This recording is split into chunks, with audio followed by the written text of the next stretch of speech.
Good morning, everyone. I'm Angelo Castro III. I'm Angela, and we are the Castro. Happy Friday to everyone. And as you may have noticed, it is Buddha's Belly. May nagbabalik. May nagbabalik.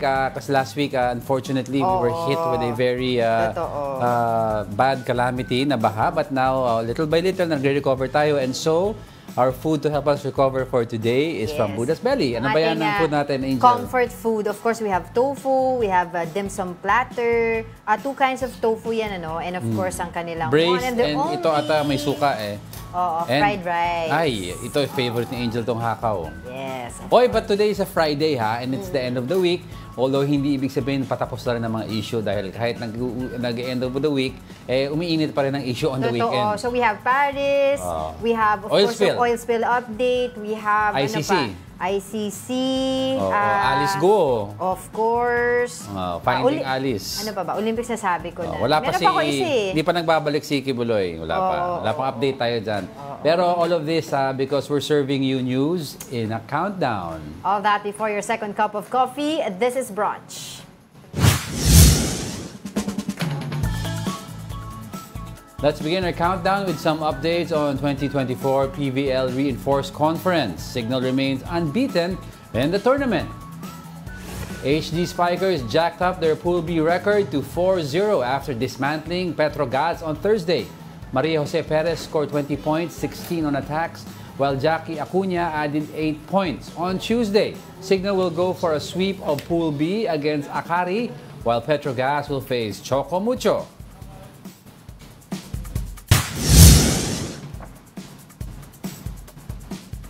In our top 8, all valves of sunken empty Terra Nova in Bataan have been sealed. The Philippine Coast Guard, though, says they will need 2 more weeks before conducting siphoning operations. The seals need to be replaced with metal caps, which would take a week to manufacture and another week to install. Personnel from the U.S. Coast Guard and National Oceanic Atmospheric Administration are set to assist in the operations. So yan ang ating update dito nga din sa mga oil spills, and of course mayroon din tayong binabantayan yung isa pa na apparently yung isa yung Mirola. Yes. Yun yung yun yung supposedly parang colorum kung tawagin, yung kasi may tumakas sila sa PCG. Yung may missing owner supposedly. Kaya ko nahanap na nila. Ang ano daw noon, nahuli sila ng NBI before. Yes, kasi this is not the first time. Yes, and kaya nga ang question doon, bakit sila nakapaglayag pa rin kung nahuli na sila before? Hindi, kasi parang ang alam nila is black market trading ata daw sila for fuel. So usually, nagsasmuggle sila. Yeah, and then they leave from ports that are not recognized from ng Coast Guard or nakabantay ang marina. Di ba? Yun ang nagiging... but they have to look for the owner daw because they could ask the owner, saan kayo nanggagaling? I mean, port of origin niya. Meron na silang information about who's the owner. Ayun na, hinahanap na lang nila. Cooperation na lang dun sa owner.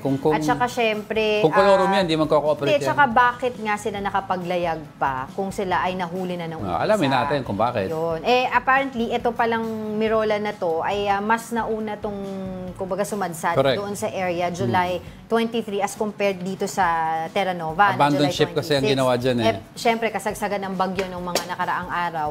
So, hindi agad na i-report sa PCG yung nangyari. Siyempre, hindi nila i-report yan.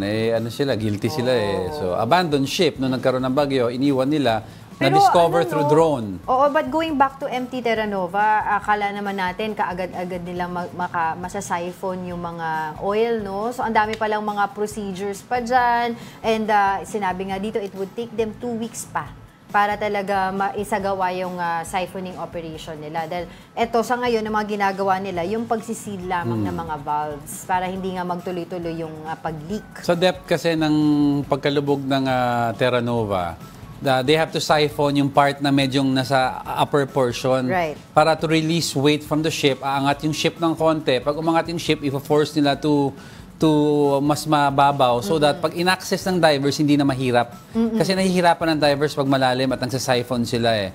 And then before pa they seal everything, they have to take out the oil kasi useless daw ang sealing habang may oil na tumatagas because yung parang yung pinagtatakip nila nag-aano daw, hindi fully nagko-cover or nagbabind sa metal. Tsaka importante din dun sa area naman ng Cavite, meron na dun ano kasi fishing ban if I'm not mistaken kung if that's the term na kasi may mga samples na, tsaka even yung mga residente doon at tsaka yung mga mangingisda, nakakaamoy na sila ng gas. Yes. 'Di ba? So, kaya nga sinasabi nila yung DSWD are already preparing for livelihood assistance sa mga apektuhan. Kasi dahil lagi natin pinag-uusapan main dito, source of livelihood yun eh. This is no joke, 'di ba? Dahil napakalaki ng mga maapektuhan dito sa oil spill na to. And we will continue to update ang ating mga kapatid regarding this. But of course, break muna tayo sa serious na balita dahil meron tayong ibabalita sa kanila. The collab we never knew we needed. Dahil po magsasanib puwersa sina Bossing Vic Soto at Piolo Pascual para po sa Metro Manila Film Festival entry na The Kingdom. Aba, excited at namangharaw ang dalawang premyadong aktor sa script ng naturang pelikula para bigyan ng mukha ang Balita Mobile Journal, Francis Orcio. What if hindi na-colonize ang Pilipinas? Ano na kaya ang itsura ng bansa ngayong modern day? Or what if pinamumunuan tayo ng mga hari at reyna? Yan ang ilan sa mga what ifs na sasagutin sa pinakamalaking pelikula ng taon para sa Metro Manila Film Festival, ang The Kingdom. Pagbibidahan lang naman yan ng mga premyadong aktor na sina Bossing Vic Soto at Papa P o Piolo Pascual. Sa ilalim ng malalaking producers, ang MQuest Ventures, APT Entertainment at MZ Productions. Aminado si Direk Mike Toviera, ang The Kingdom Director at APT President and CEO, na dream project niya ang pelikula. Hindi matutuloy itong proyektong to kung humindi si Bossing o kung humindi si Piolo. Kasi sa akin, in the puzzle, sila yung first two big pieces eh. Okay. Nung umuo sila, wala na, everything fell into place. Ika nga, the collab we never knew we needed. Dahil first time magsasama sa big screen sina Bossing at Papa P. Maski sila, excited na at namangha sa pagkakasulat ng script at kabuoang kwento ng The Kingdom. Ito naman ang first family drama film ni Bossing at ang MMFF comeback niya after 5 years. I really wanted to do something different. Ibang-iba sa lahat ng ginawa ko. Hindi ako nagdalawang isip, laban to, sukol. I mean, how can you say no? The beautiful project.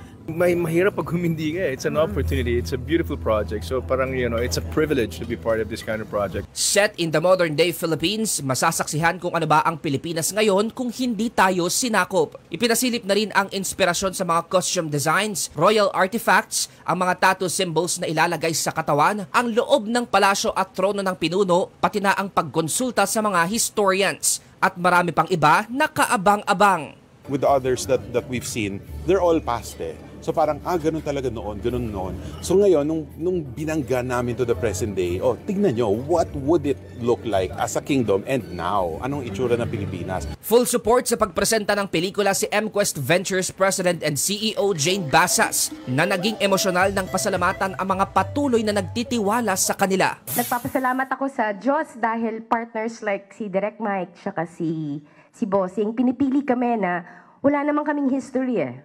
Lalo na pagdating sa film, naiyak ako.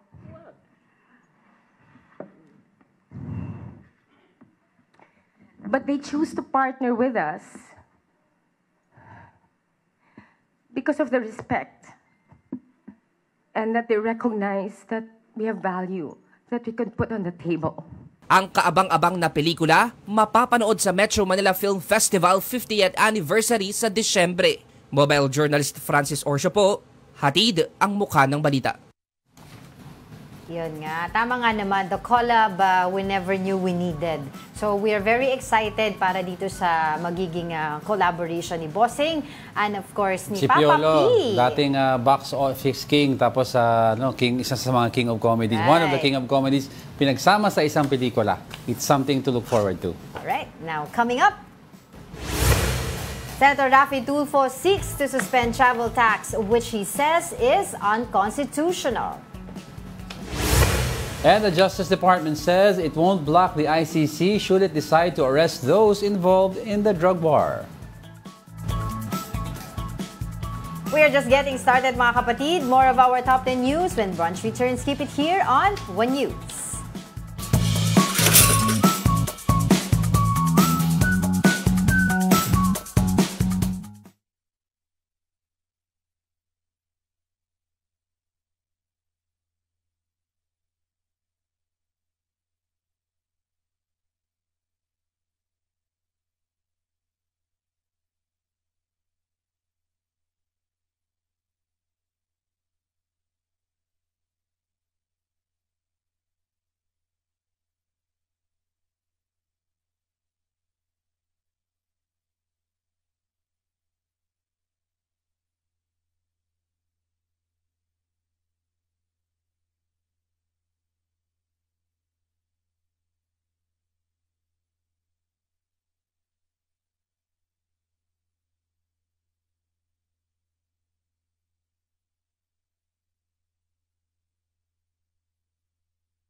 watching Brunch here on One News. Siyempre, it's TGIF. Thank God it's Friday. At babati muna kami doon sa, of course, sa Buddha's Belly. Buddha's Nagpadala Belly. ng kanilang pagkain for today para sa ating brunch. And of course, dito sa mga nanonood sa atin sa YouTube. Ako muna sa YouTube, no, si Ronald Maxtay, si Oscar, si Garico. Sabi ni Oscar, bronze or silver kaya si Angelo today? Automatic gold kasi si Miss Angel. Yan ang mga kakampi natin. Thank you so much. And of course, sa Tita Daisy and Tito Naldi na laging nanonood sa atin. Si Barbara and si Tasha, of course. Yan. And good morning kay Ralph Domingo. Welcome back to Buddha's Belly Platter. Alex Fuentes. Good morning din kay Gary Field. Happy weekend daw sa lahat ng mga nanonood sa atin. O nga, weekend na pala. Si Mother Earth, si Mina Benales, ng Jessie Mendez and the rest of the family there. Jessie Mendez family natin. Good morning sa inyong lahat po. Alright, let's continue with our countdown. As I've said, let's continue our countdown with some good news for government workers. The first tranche of salary increase for them will start this year. Budget Department Secretary Amena Pangandaman says it will be given retroactively starting January 2024. This is just the beginning of 4 planned salary increases which will run until 2027. Pangandaman says that an executive order is being prepared to outline the specifics of the adjustment. President Marcos vowed in his third State of the Nation address that salaries of state workers will be increased. January 2025, no? That's why, Kailan? Starting January 2025. Pero retroactively. Retroactively. Okay? It's good news sa inyo. Good news yan. Well-deserved naman yan. Of course. Tsaka sinabi nga yan ni Pangulong Bongbong Marcos during his State of the Nation address. And sinabi nga ni Budget Secretary Pangandaman, Amena Pangandaman. The last pay hike for government workers was were virtue of course, Republic Act 11466. Ito yung tinatawag na Salary Standardization Law or SSL noong 2019, 'di ba? In which yung naunang tranche na ginawa nila 5 years ago na yung huling 2020 to 2023. Oo. Okay, so yung kanina doon sa report na sinabi ko, uumpisa nila yan January 2025. Okay? And of course, yung incentive naman daw na ibibigay nila will be in cash. Yan yung sinasabi. Ito naalala ko na binanggit ni Pangulong Bongbong Marcos nung SONA niya na magbibigay siya ng medical allowance na 7,000 for each employee. So ito kasi daw ay ibibigay in cash. Usually in cash or in kind yan eh. Pero at least ito, straight cash. Para I wonder, no, paano mo ika-cash daw nila para diretso na sila dun sa health maintenance na organizations or HMO na sila nagbabayad. Ang ano lang kasi, what if wala kang Hindi na sa PhilHealth. Hindi, what if hindi ka mag-enroll kasi previously enrolled ka na sa isang medical HMO. Yes, So, are you allowed to spend this money for something else? Hindi. Baka additional payment. Kasi cash Kung hindi niya inannual, pwede. I guess siguro kailangan ng receipts to o na nagpangbayad mo sa HMO. Yeah. Sige, oo. Alright, sige, ano ba ang susunod natin na pag-uusapan? On our top 6, Akbayan is now drawing up a Senate slate for the 2025 polls. Party President Rafaela David told the big story that Senator Risa Hontiveros needs allies in the Senate. So far, David says they support the Senate bids of Kiko Pangilinan, Chiel Jokno, and Bam Aquino. She noted that their Senate bets should not be in support of the drug war and with no human rights violations. Klaro sa atin na yung umaastang oposisyon ngayon, led by the current Vice President Sara, na yun nga daw, designated survivor, hindi pa nagpunta ng SONA, parang sila ngayon yung nagpapakitang sila yung quote-unquote opposition. Pero klaro naman na itong awayan ng ito, it doesn't give them the right to claim doon sa opposition. So ito, sino yung tunay na opposition daw? Actually, sabi nga nila meron na daw tatlo eh. Una, yung tinatawag na genuine opposition, which is led by Senator Risa Hontiveros. So of course, hindi mawawala yung Makabayan Bloc.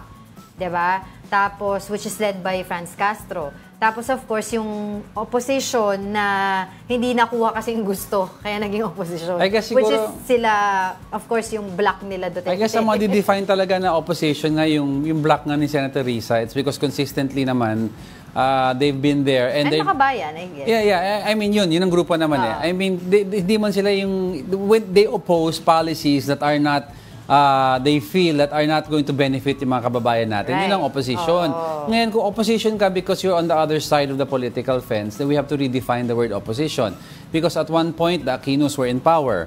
Now they're not in power, the liberals. So all of a sudden, from being the majority, you're the opposition. Pwede kang minority, the minority, and then you have the administration, and who is the opposition. Dapat may nakaspecific yan eh. So, makikita natin yung mga alyansa na gagawin nila. Based sa words kasi, no human rights violations against the drug war.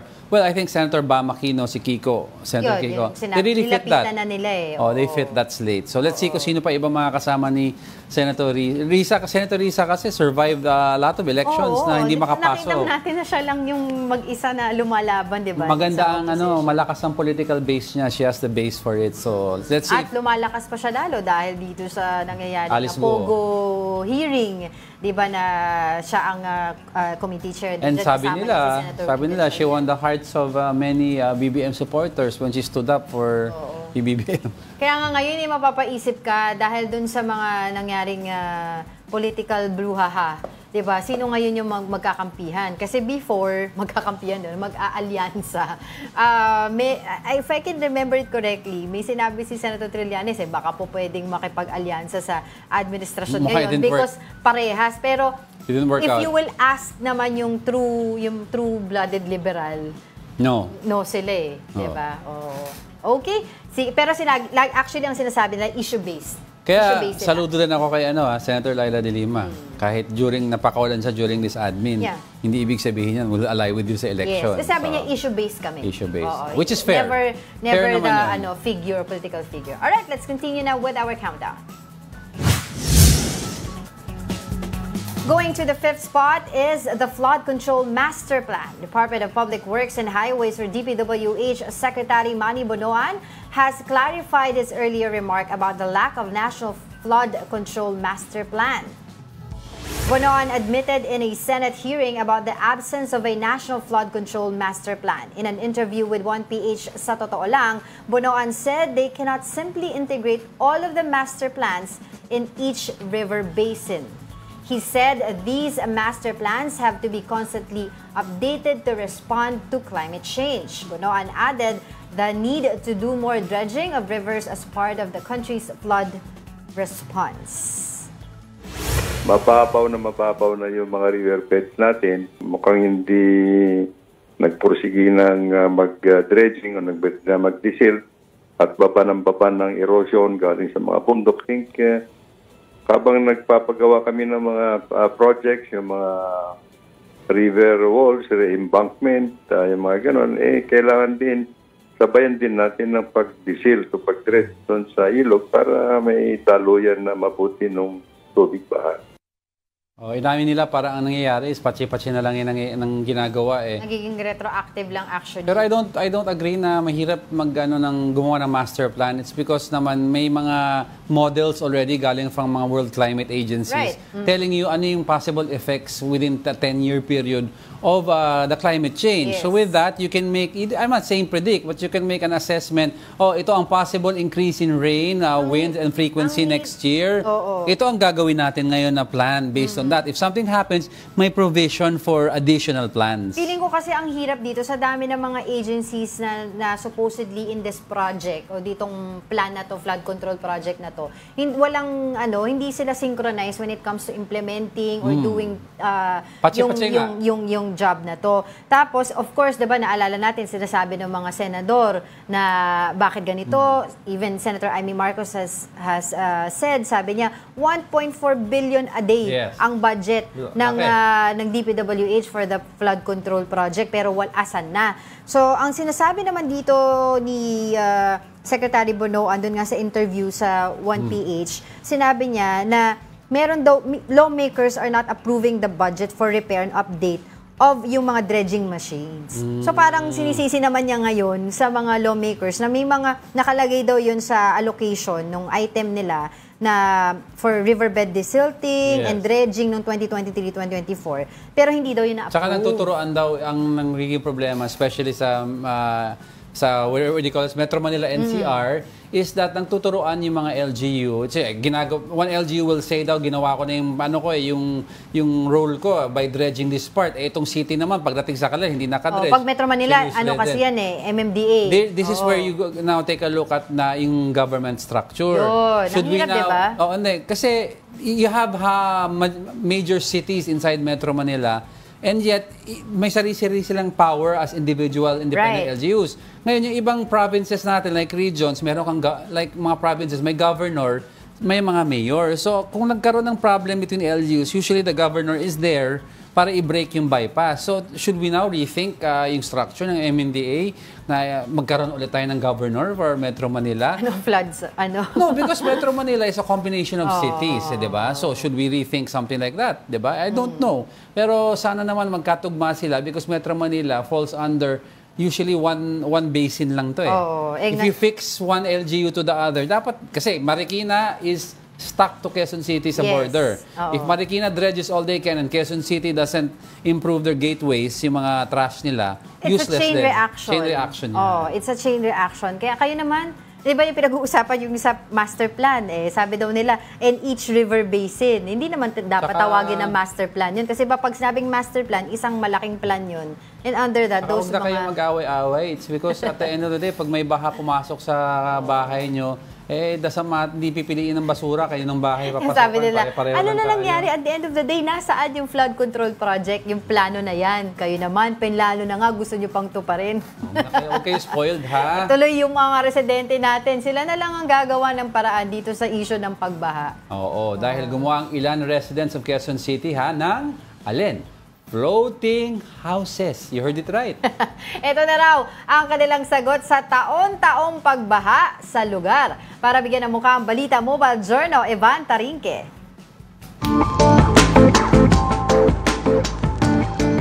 Sa nagdaang kalamidad, palaging balita ang mga bahay na nalulubog sa pagbaha. Kaya ang ilang taga-Greenland Farm sa Quezon City gumawa ng tinatawag na floating house.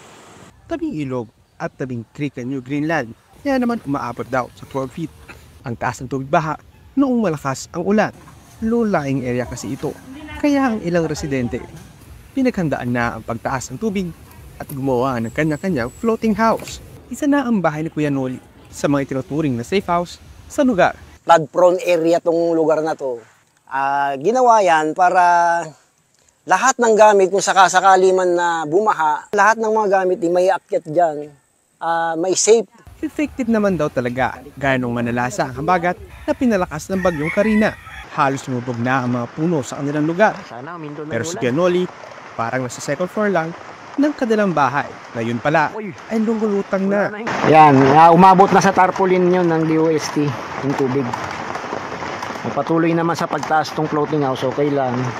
May 33 na malalaking drum sa ilalim ng bahay. Para ito ay lumutang sa mataas na tubig ng baha. Nakabit din ang bahay na ito sa mga metal post na sementado ang ilalim para hindi ito anurin ng tubig. Habang tumataas po ang tubig, tinataas ng drum, sumasabay din po ito. Kaya buong floating house po tumataas. Sa ngayon, may 4 na floating house dito sa Greenland at halos pare-pareho ang mga disenyo na may drum sa ilalim. Kaya malaking tulong daw para maisalba ang ng ari-arian na nasa pagbaha. Experience namin lagi dito, bumabaha taon-taon, kaya naisipan namin gumawa ng ganyan para ma-save namin yung mga gamit namin. Tsaka kami na rin, tao. Hindi kailangan ng mga advanced teknolohiya pangontra kalamidad. Minsan, diskarte at imahinasyon lang ang kailangan upang maligtas tayo sa kalamidad. Mobile Journal, Evan Tarinque po, hatid ang muka ng balita. Tayo na lang talaga gagawa ng paraan. Floating houses. Interesting. Okay, ano ba ang pag-uusapan pa natin? Switching gears for our top 4, Senator Raffy Tulfo wants travel tax to be suspended. Tulfo described travel tax as unconstitutional and a hindrance to Filipinos' right to travel. The senator suggested finding alternative sources of funding if the travel tax is removed. Travel tax rates range from 1,620 pesos for economy or business class to 2,700 pesos for first class. Itong travel tax, siguro magpapasa ko ng resolution, batas na sisibakin na to. Unconstitutional to. Dapat every Filipino has the right to travel. Ito ay nagiging parang hindrance.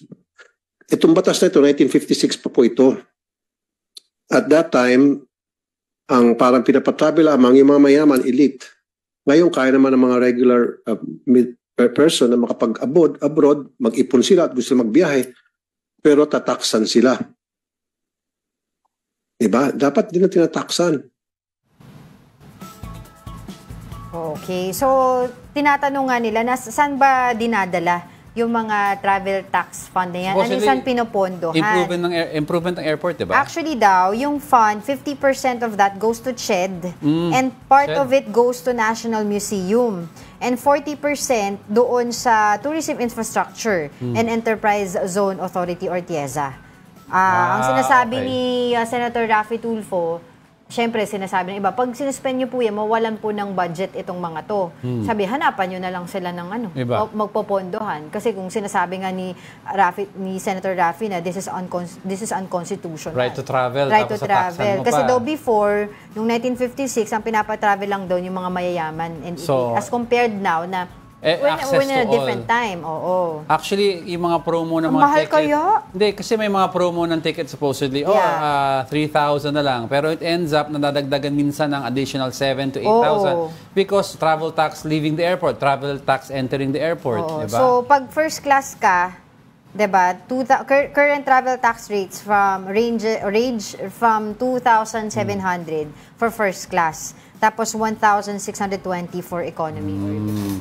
Okay. Sige, let's continue now with our countdown. Moving over now to our top 3, the manhunt continues for suspended Bamban Mayor Alice Go. The Justice Department believes that Go is still in the Philippines, citing information from various agencies. Senator Win Gatchalian had previously expressed concern that Go might have left the country. The embattled mayor is facing multiple charges over her alleged involvement in offshore gaming operations. Meantime, DOJ Secretary Boying Remulla warns immigration officers against extorting money from deported POGO workers. Paprangkahin ko kayo, no? Huwag sana sila mag-iisip. Maraming elements within the BID. Nagagawa pa sila ng pera, palabas na yung mga incheck. Yung mga Chinese, sorry about the term. Pero palabas na itong mga tao, preparahan pa rin. Maraming corrupt elements within the BID. Let's help the President wrap up this problem para matapos ito na maayos. Let's get the latest developments on suspended Bamban Mayor Alice Go. We have with us her legal counsel, Attorney Stephen David. Good morning, Attorney. Thanks for joining us again. Good morning. Good morning, Angela. Angel. Yes. Morning. Opo, syempre, unang-una, gusto po natin i-confirm. Can we confirm that Mayor Alice Go is still here in the Philippines? Well, 2 days ago, usap na sa Pilipinas. So, wala naman siguro reason para hindi ko siya paniwalaan. Tsaka ng Bureau of Immigration na nandito pati naman siya sa Pilipinas. Sa pag-uusap po nyo, Attorney, was surrender at the table. Did you pinayuhan nyo ba siya about what is happening? And of course, may pending kang supposedly pinag-uusapan ng COMELEC also a possible misrepresentation case. Well, siyempre lahat ng case natin sa although ang sabi ko yes, Attorney, Attorney, medyo ano po yung line nyo? Baka pwede pong pumihit lang ng konti. Sayang kasi yung sinasabi nyo po. Okay. Yan, okay na? Yes, yan, Attorney. Ayun. Better. Go ahead, Attorney. Well, ang sabi ko nga, siyempre, lahat yan. Pero, ako kasi may service sa mga warrant to. Wait lang Attorney. Sorry, sayang kasi po yung oras ninyo eh. Kapag hindi po tayo nagkakaintindihan, medyo po meron pong technical difficulties. may we ask po siguro again na to call you again para po maayos po natin yung linya. Very critical kasi ang sasabihin ni attorney, so we want to hear everything. Sayang naman yung oras. Okay? Alright. Okay, don't go away because we're not done yet. Marami pa tayong pag-uusapan. Alright, marami pa tayong pag-uusapan. And we have attorney also, we're waiting for him. Alright. Stay with us.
Okay. Hi, attorney. Can you hear us? Ay, oo, narinig ko na kayo. Ayun. Kanina naman narinig ko, ayos naman yung reception. Opo, sa amin po hindi. Putol-putol Okay po naman kayo. ngayon. Sayang naman po. Pero ngayon okay na. Ngayon po, okay po. Sige, okay. Thank you. Thanks, attorney. Sige. Okay.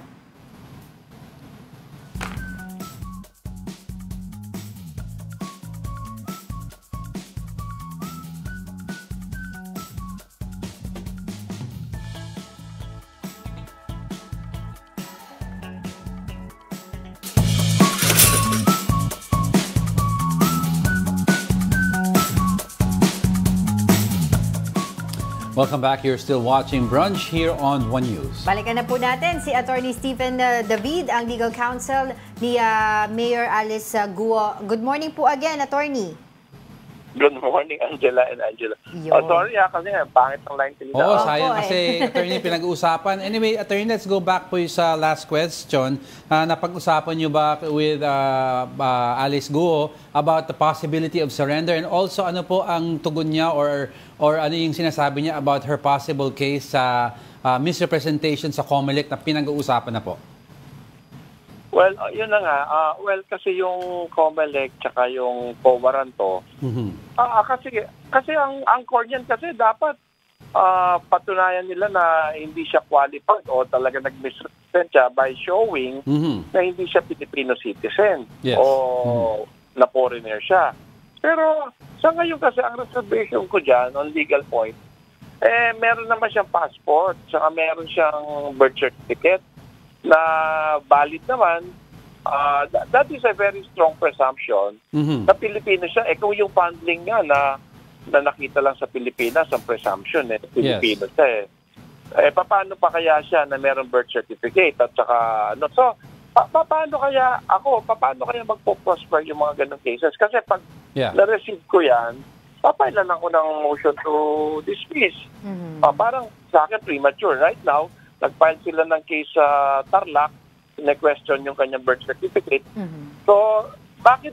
Ako kasi mas maganda kung inantay nila yun Kung talagang hindi siya Pilipino, lalabas naman yan sa decision ng korte na hindi valid yung kanyang birth certificate tsaka passport.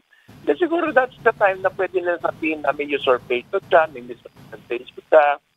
Pero right now, mahirap yun kasi may presumption of regularity tayo Yung ginawa po ng aside po from NBI, ang sinabi po ng COMELEC yung fingerprints po ni Mayor Alice Guo at ito nga pong fingerprint nitong Go Huaping ay iisa lamang. Kasi ako, wala naman tayong discussion sa NBI dahil science yan science na, wala naman tayong question dyan. Pero ang question dyan, saan galing yung mga dokumento na presenta sa NBI? Kasi kung more than 25 years, 20 years, well, harapin ko yan sa husgado. Paano, meron pa ba silang paraan dyan na pagre-reprint mga ganyan dokumento after so many years? Yan kasi, kaya exciting yan na makaharap natin sa husgado yung mga dokumento nila. Pero, Attorney, mahirap mag-comment dyan Right. Isingit ko lang, Attorney, yung sinasabi ko po ay from the COMELEC. At ang ginawa po ng fact-finding team po ng COMELEC, ang kanilang pong tinignan dito po sa kanilang ginawang investigation, yung various fingerprint sources, ay include po itong applications for voter registration, certificates of candidacy, and of course, ito nga po, yung documents nga sa NBI. Correct. Pero lahat yan kasi pinresenta yan sa NBI. So, saan galing yan? Albawa yung comparison nila ng mga papel, yung kanyang voter certificate, yung mga gano'n, walang problema yung galing sa kanya. Paano yung pinagko-compare, halimbawa yung sinasabi nila na huwaping? O saan naman galing yung mga dokumento na yun? Yes. Ilang taon na ba yung mga dokumento na yun para meron ba silang recording, filing arrangement. Yes, oo. So, kaya yan mga ngayon, gusto ko rin masatisfy sa pagdating ng court, malaman natin saan galing yung mga ganyan dokumento. Yes, well, kasi kung presenta mo sa NBI yan, siyempre NBI, titignan niya yan. Kasi binigay mo sa kanila. Wala tayong pag-uusapan doon kasi science yan Pero yung pag-uusapan natin, yung chain of custody, saan galing yung mga dokumento na yun. Well, Attorney, gusto ko lang ibalik ng konti yung sa misrepresentation kasi si Chairman George, hindi naman sinabi na kakasuhan, they're just gonna review it pa daw. Pero also, yung ibang agencies po are also mulling baka pwedeng file ng charges daw ng perjury. Baka you can educate us, Attorney, konti, no? Ano po ang differences sa isang perjury case from a misrepresentation case? Well, ako, I agree with Chairman George kasi dapat talaga tingnan mo muna, hindi ka kagad-kagad nagpa-file ng case kasi baka sumemplang yung case mo kasi hindi ako basta-basta magpa-file ng case, titingnan ko muna kung malakas yung di ba? Well, yung perjury kasi, pag napatunayan mong nagsisinungaling, kumbaga, itong dokumento na to versus sa dokumento na to, talaga consistent talaga at may magsasabi talaga na mga fake to, file mo na perjury. Perjury yun. Pero, ang point kasi dito, yung dokumento na sinasabi nilang, ginagamit nilang based sa comparison, more than, more than 20, kung sinasabi nilang 13 years old lang, more than ilan na yan, 25 years. Saan galing yung mga dokumento na yan? Sabi niyo po, nakausap niyo si Mayor 2 days ago and sabi niya po, nasa Pilipinas pa siya. What else po yung pinag-usapan ninyo if you're at liberty to discuss that with us? Well, basically, hindi ko pwedeng i-discuss yung detail. Pero siyempre yung mga defenses niya at saka yung mga strategy namin paano haharapin yung pagpo-post po niya ng ang tawag po dito ng mga post po niya sa Facebook nung mga nakaraang linggo at sinabi nga po ni Senator Risa Ontiveros mas marami pa siyang attendance sa Facebook kaysa po sa hearing. Did she ask you po na kung po pwede siya mag-post sa social media niya or basta lang po niya ginawa yun? Alam mo, lahat naman ng tao karapatan nila yan na express. Mayroon tayong freedom of expression. Kasi sa ngayon, ang daming cyberbullying sa kanya. Alangan namang hindi niya sagutin yung mga yan. How do you defend the truth kung ina-attack ka ng lies? Di ba sabihin mo naman yung side mo? Guaranteed naman ng Constitution ng freedom of expression. Wala naman tayong pag-uusap dyan. Kung gusto niyang gawin yun, that's within her right. I'd like to ask... Kung ikaw naman, na-atake ka ng kung ano-anong atake, alangan hindi ka sumakot, di ba? Yes, that's right. Attorney, gusto ko rin tanungin, di ba, ang dami-dami kasing pinag-uusapan about this case. Kamusta na po ang mental health ni suspended mayor? And is surrendering an option po in case all these charges are officially filed, if they are filed? Oh, well, syempre, ako kasi as a lawyer, kasi I will never advocate yung fugitive. Kasi sayang naman yung buhay mo kung magtatago. Anong klaseng buhay naman na tatago ka, di ba? Samantala, kayang-kaya naman nating harapin yan. In fact, ako, tiwala naman ako sa depensa. Tiwala ako sa depensa namin. So, ako, I didn't want her to participate in the legal proceeding. Yes. Alright, sige po. Maraming salamat po sa inyong oras. Yan po ang tinig ni Attorney Stephen David, ang abogado po ni suspended Mayor Alice Go. Salamat pa, si Jella na Boss Angelo. Salamat. Opo, salamat. thank you po. Yun, at least nalinaw yung line. Medyo maganda kasi yung pinag-uusapan. Mas klaro na. Yes. Alright, let's go straight to the next.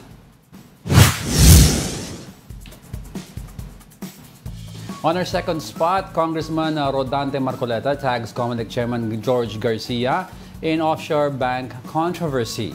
Marcoleta says Garcia owns an offshore bank account in the Cayman Islands, presenting copies of bank transfer receipts.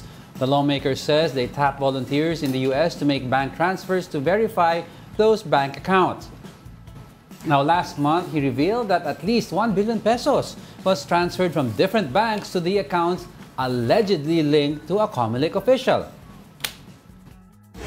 Sabi niya, Diyos ang aking saksi. Wala po akong account kahit isa. Dito po napatunayan, dalawa na po yung napatunayan ko na meron, hindi isa, dalawa na po. Aktibo po itong mga ito. Garcia maintains that the accounts presented by Marcoleta are fake and just used his name. The full body chairman has also expressed his willingness to face all the accusations in a formal investigation proceeding. Hindi po pumapayag doon na ang address ay sa Pilipinas. Kung ikaw ay account holder, dapat ang address sa abroad. Bakit po nakalagay yung address ko, tinitirhan ko sa Makati City? So doon pa lang po, alam po nating fake. Chairman George also, I think, has waived some of the yung accounts na yon to check para ma-verify ng mga tao kung accounts nga niya, di ba?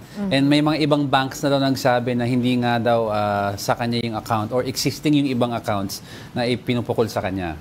Oo. So, itong documents that was shared by Representative Marcoleta na pinakita niya po sa media are the two accounts that were under Scotia Bank and Trust Cayman, no? The Bank of the New York Mellon. Yun yung sinasabi niya na, well, allegedly, sabi nga niya, meron daw kasi may mga transactions doon na deposit na ginawa, may volunteer daw sa New York na nag-deposit ng $100 sa account ending 8562 under the name or showing the name of George Erwin Mojica Garcia. Yeah.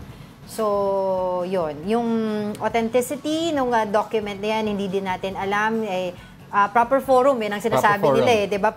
Parang dun din, yung kay Mayor Alice Go, yung kanyang lawyer, diba? Para daw mas scrutinize yung mga dokumento, proper forum. Sinabi na rin naman ni Chairman George na whatever new bank accounts may arise from certain issues, he's willing to waive all of his rights daw para makita, ma-check yung accounts at matapos na daw itong issue na to. Dahil wala daw siyang tinatago. Of course, si Congressman Marcoleta, when we spoke to him one time, diba, he said he was willing naman to talk to Chairman George kasi kaibigan daw niya si Chairman George. Oo.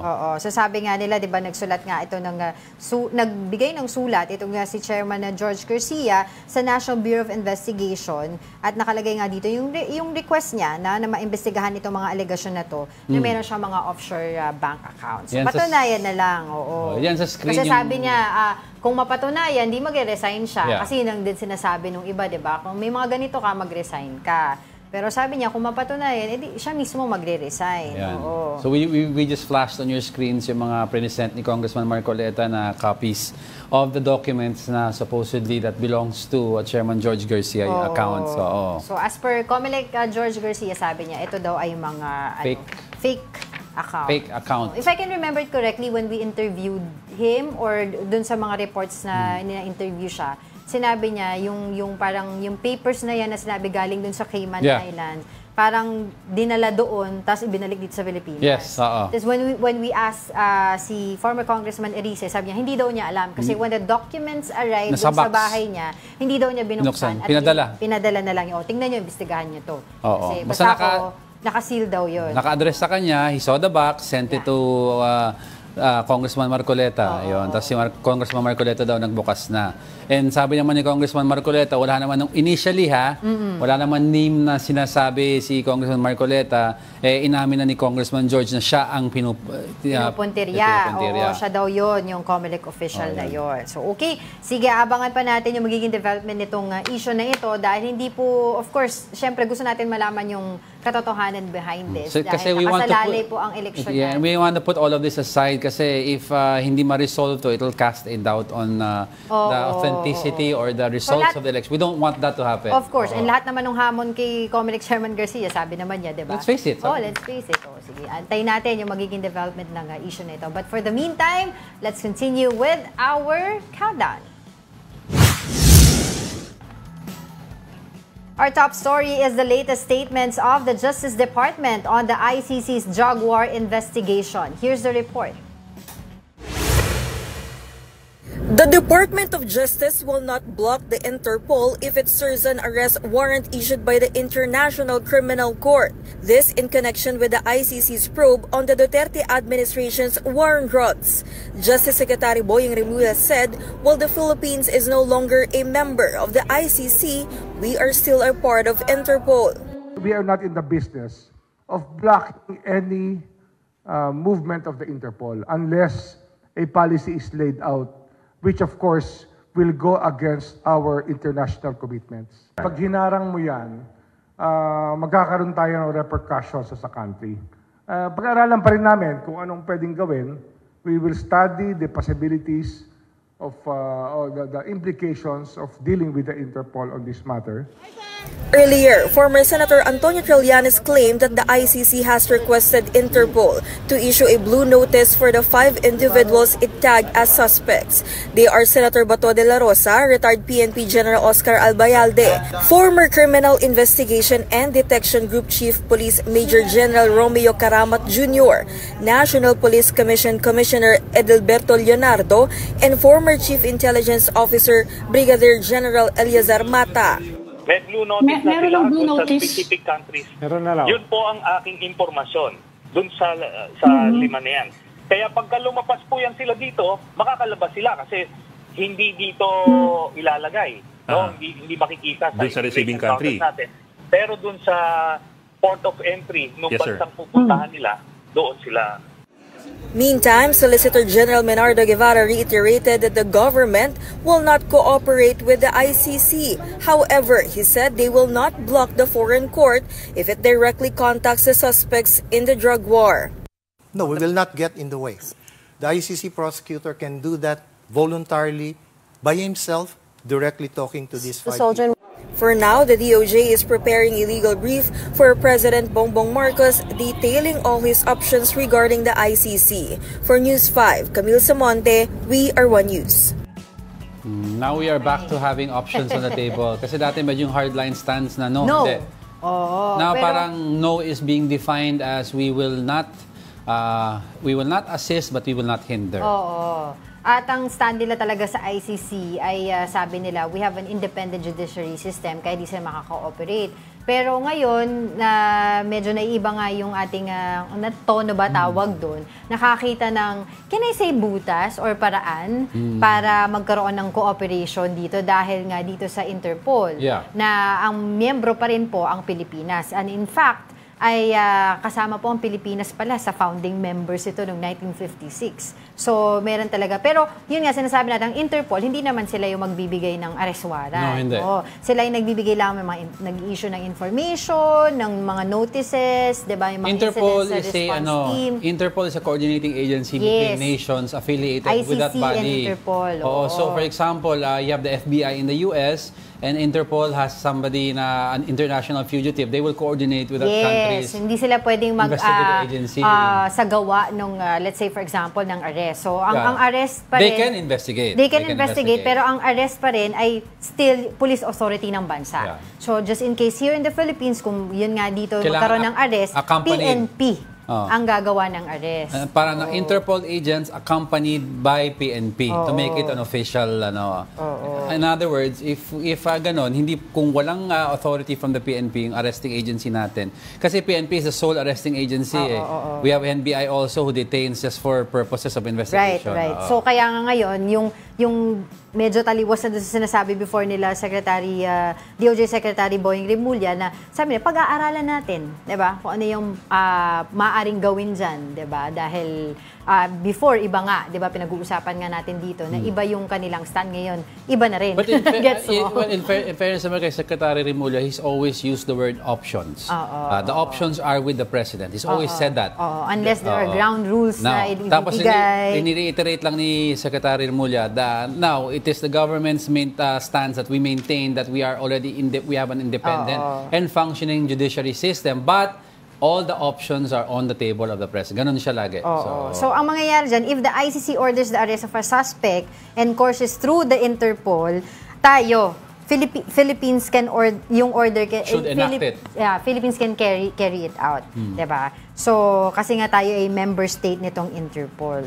So ang Pilipinas ang mag-a-assist sa Interpol in carrying out its mandate. And ang target dyan, if ever, are those involved, the respondents, suspects, and of course... Suspects na tawag na sa kanila. Kasi nung una, Senator Bato, if you can remember, di ba, o yung sa Interpol, si Karim Khan ba yun? Di ba, very, yun nga, strong yung stand ni Rimulya. Hindi kami makapag-cooperate. Di ba? Ngayon, yun nga, titignan, di ba, kung ano yung po pwedeng magawa, ano yung po pwedeng legal